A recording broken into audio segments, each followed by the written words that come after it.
আমি খুবই trendy V কলার নেক তার কাটিংটা কিভাবে করতে হবে গলার সেটা স্টেপ বাই স্টেপ দেখাবো। প্রথমে আমি এর ইঞ্চি টেপটা নিয়ে নিব। ইঞ্চি টেপের মাপে এখানে 3 ইঞ্চিতে একটা দাগ দেবো।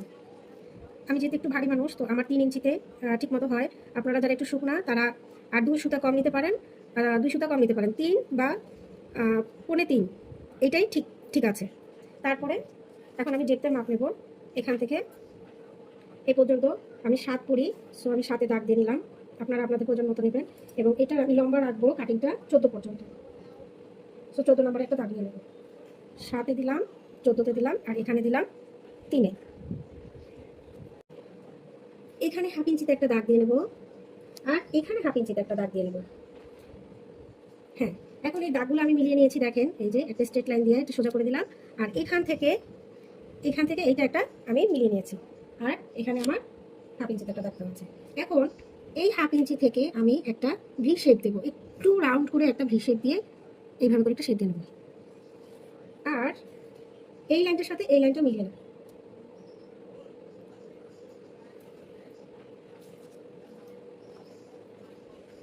এটাকে এমনভাবে মিলাবো যাতে এখানে একটু রাউন্ড ভাব আসে, কোনা না থাকে, সেটা খেয়াল রাখতে হবে, কোনা না থাকে। হ্যাঁ,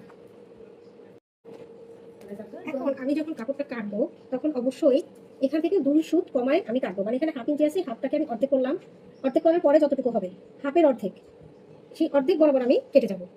এই অর্ধেক বরাবর আমি কাটবো, যেহেতু আমার সেলাই সময় এই অর্ধেক চলে যাবে।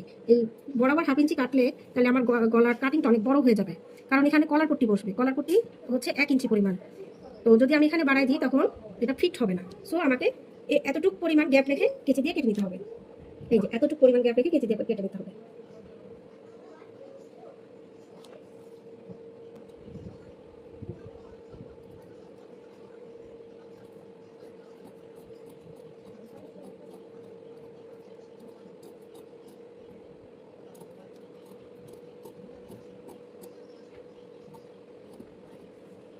পিছনের পাটে আমি সামনের মতো সেম 3 ইঞ্চিতে একটা দাগ দিয়ে নেব আর এখান থেকে আমি ডিপ দেবো হচ্ছে হাফ ইঞ্চি।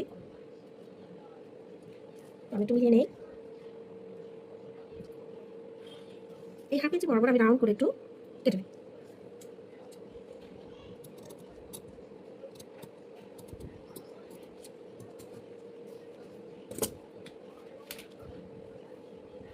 তো এই হচ্ছে আমার কাটিংটা। আমি পরবর্তী ভিডিওতে আপনাদেরকে কীভাবে কলারটা বসিয়েছি আমি সেটা করে দেখাবো। আর আমার ভিডিওগুলো কেমন লাগছে অবশ্যই আমাকে কমেন্ট করে জানাবেন। আর আমি নতুন, আমাকে উৎসাহ দেবেন। আমার ভুল হলে কোনো অবশ্যই আমাকে ক্ষমা সুন্দর দৃষ্টিতে দেখবেন। সবাইকে অনেক ধন্যবাদ ভিডিওটা এতক্ষণ দেখার জন্য।